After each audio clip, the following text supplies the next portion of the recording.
আসসালামু আলাইকুম। আশা করছি সকলে ভালো রয়েছেন। আজকের ভিডিওতে যে 5টি বিষয় তুলে ধরব, এই 5টি বিষয়ের কোনো একটি বিষয় যদি আপনি খেয়াল না করেন তাহলে আপনার ইউটিউব মনিটাইজেশনের আবেদনটি রিজেক্ট হতে পারে। তার পূর্বে আমি কিছু কথা বলে নেই। আপনার ইউটিউব চ্যানেলের সব কিছু ঠিকঠাক আছে। ইতিমধ্যে আপনি 1000 সাবস্ক্রাইবার এবং 4000 ঘন্টা ওয়াচ টাইম কমপ্লিট করে ফেলেছেন। তাই আপনি মনিটাইজেশনের জন্য আবেদন করবেন, আবেদনও করেছেন। কিন্তু 2-1 দিন পর ইউটিউবের পক্ষ থেকে মেল দিয়ে আপনাকে জানানো হলো আপনার মনিটাইজেশনের আবেদনটি রিজেক্ট করা হয়েছে, মানে আপনার ইউটিউব চ্যানেলটি মনিটাইজেশন পায় নাই। এই যে আপনার চ্যানেলটি মনিটাইজেশন পেল না, সেটা কিন্তু অসাবধানতার কারণে, ভুল নয়।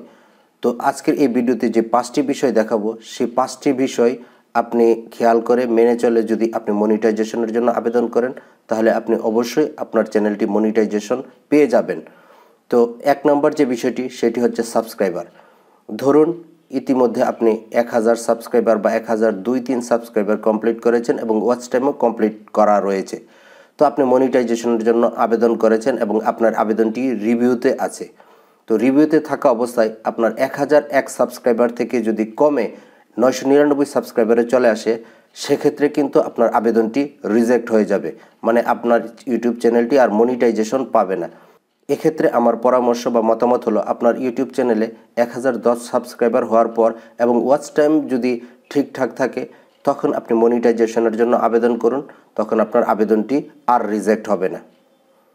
দ্বিতীয় যে বিষয়টি সেটি হচ্ছে ওয়াচ টাইম। ওয়াচ টাইমের ক্ষেত্রে একই বিষয়, সাবস্ক্রাইবারের মতোই। আপনি দেখলেন আপনার ওয়াচ টাইমও ঠিক আছে এবং সাবস্ক্রাইবারও ঠিক আছে, কিন্তু আপনি লাস্ট 365 দিনের একটু গ্রাফটা দেখে নেবেন ইউটিউব স্টুডিওতে। তো আপনি গ্রাফে কি দেখবেন সেটি দেখানোর জন্য আমি ইউটিউব স্টুডিওতে চলে যাচ্ছি। আমি ইউটিউব স্টুডিওতে চলে এসেছি। এখানে আসার পর আপনি অ্যানালাইটিক্সে ক্লিক করে দিবেন। অ্যানালাইটিক্সে ক্লিক করে দেওয়ার পর এই যে ডান পাশে উপরে থেকে ড্রপডাউনে ক্লিক করে দেবেন এবং এখানে লাস্ট 365 ডেজে ক্লিক করবেন। এই যে দেখুন 365 দিনের গ্রাফ। তো এখানে দেখুন সবগুলা গ্রাফ ঠিকই আছে, কিন্তু এখানে এখন যদি আমি মনিটাইজেশনের জন্য অ্যাপ্লাই করি, মনিটাইজেশন পেতে 24 ঘন্টা থেকে 28 দিন পর্যন্ত সময় লাগতে পারে। তো এখানে দেখা যাচ্ছে যে একটি গ্রাফ অনেক উপরের দিকে উঠেছে, এখানে নিশ্চয়ই আমি অনেক ওয়াচ টাইম পেয়েছি। তো সেক্ষেত্রে বুদ্ধিমানের কাজ হলো আমার যদি একেবারে 4000 ঘন্টা ওয়াচ টাইম থাকে, এখন অ্যাপ্লাই না করা। এই গ্রাফটি বের হলে আমি দেখব আমার 4000 ঘন্টা আছে কি না, তখন আমি অ্যাপ্লাই করব।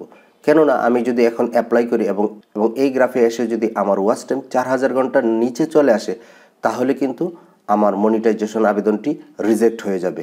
এই বিষয়টি আপনি অবশ্যই খেয়াল করে নেবেন। 3 নম্বরের যে বিষয়টি সেটি হচ্ছে রিইউজড কন্টেন্ট।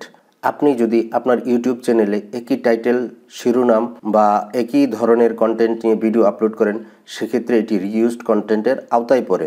সেক্ষেত্রে কিন্তু আপনার মনিটাইজেশন আবেদনটি রিজেক্ট হতে পারে।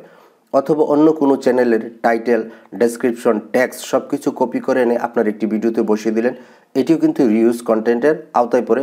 সেক্ষেত্রে আপনার মনিটাইজেশনের আবেদনটি কিন্তু রিজেক্ট হয়ে যেতে পারে। তো এই বিষয়গুলো খেয়াল রাখবেন। 4 নম্বর যে বিষয়টি হচ্ছে মিসলিডিং মেটাডাটা। আপনার ভিডিওর টাইটেল, থাম্বনেল, ট্যাগস আপনার ভিডিওর সাথে সঙ্গতিপূর্ণ হতে হবে। আপনার ভিডিওর সাথে যদি আপনার ট্যাগ, টাইটেল, থাম্বনেল সঙ্গতিপূর্ণ না হয়, সেটাকেই বলা হচ্ছে মিসলিডিং মেটাডাটা। ধরুন আপনি শিরোনাম দিলেন ট্যাগ রিলেটেড একটি ভিডিওর এবং ভিডিও আপলোড করলেন ফানি রিলেটেড ভিডিও, এটি কিন্তু তাহলে মিসলিডিং মেটাডাটা হয়ে গেল। এক্ষেত্রে আপনার চ্যানেলটি মনিটাইজেশন অ্যাপ্লাই থেকে রিজেক্ট হতে পারে। 5 নম্বরের যে বিষয়টি সেটি হচ্ছে এঙ্গেজমেন্ট ম্যানিপুলেশন। এঙ্গেজমেন্ট ম্যানিপুলেশন যদি আমি সংক্ষিপ্তভাবে আপনাদের বলি, আপনি যদি আপনার ইউটিউব চ্যানেলের ভিডিওতে ভিউ, লাইক, সাবস্ক্রাইবার আনার জন্য থার্ড পার্টি কোনো ওয়েবসাইটের সহায়তা নিয়ে থাকেন, সেক্ষেত্রে যদি ইউটিউব এটি ধরতে পারে, ইউটিউবের অ্যালগরিদম অবশ্যই সেটি ধরে ফেলবে এবং ধরে যদি ফেলে তাহলে আপনার চ্যানেলটি কিন্তু মনিটাইজেশনের আবেদন রিজেক্ট করে দিবে। সুতরাং উপরে যে বিষয়গুলো আমি তুলে ধরেছি সেই বিষয়গুলো খেয়াল রেখে এবং সব কিছু ঠিকঠাক করে যদি আপনি আপনার ইউটিউব চ্যানেলটি মনিটাইজেশনের জন্য আবেদন করেন, আশা করছি আপনার আবেদনটি আর রিজেক্ট হবে না। আমার এই হেল্পফুল ভিডিওটি যদি আপনাদের কাছে ভালো লেগে থাকে এবং এরকম হেল্পফুল ভিডিও যদি আরও পেতে চান, আমার চ্যানেলটিকে এখনই সাবস্ক্রাইব করে রাখুন। দেখা হবে নতুন কোনো ভিডিও নিয়ে। সে পর্যন্ত সকলে মঙ্গল কামনায় আজকের মতো এখানে বিদায় নিচ্ছি। আল্লাহ হাফেজ।